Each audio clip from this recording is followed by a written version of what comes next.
now right away. Kansas Senator Roger Marshall. Senator Marshall, welcome back, sir. Let me just begin with this. You are aware, of course, of this crazy reconciliation bill with $750 billion in new taxes and $850 billion in new spending in total. Let me ask you this.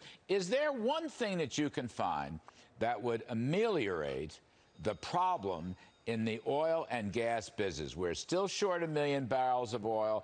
We're still short 1 million barrels of gasoline. We're not getting permits. We're not getting refining permits. We're not getting any of the permits we need, pipelining. Is there any single thing that you can find that might have caused Joe Manchin to vote for this thing?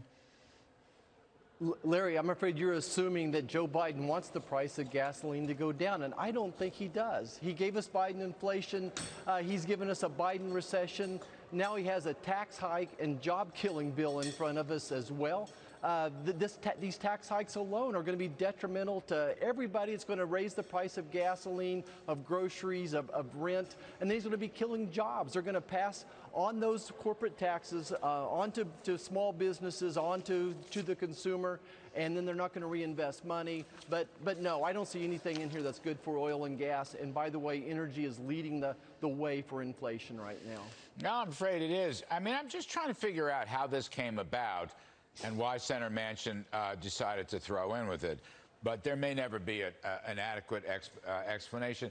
Senator, are you preparing? I mean, the cavalry's going to come. We're going to take the House. I hope we're going to take the Senate. You got any new thoughts? I mean, we've got to have a new economic agenda with supply-side tax cuts and deregulation and things that you and I have talked about as spending freeze. Are you preparing for this regime change that we hope and pray is going to happen? You know, absolutely, Larry. I mean, tell me what was wrong with the Trump tax cuts and the job bill? I think it's making those issues permanent. It's less taxes. It's more economic freedom. You know, we want to protect the environment, but there needs to be a logical way to doing that as well. We need affordable, clean energy, emphasis on the affordable part as well. But remember, it's going to take 60 votes on the Senate to get most anything done. We've got to buckle down here and keep pushing back and fighting against the Democrats right now.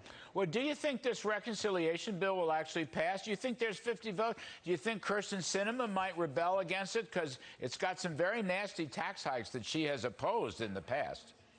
Yeah, you know, certainly Senator Sinema has a good head on her shoulders. She's one of the sharpest people up here. She's able to work behind the scenes. I always tell people, look to see what Kyrsten's wearing. Today she's wearing black.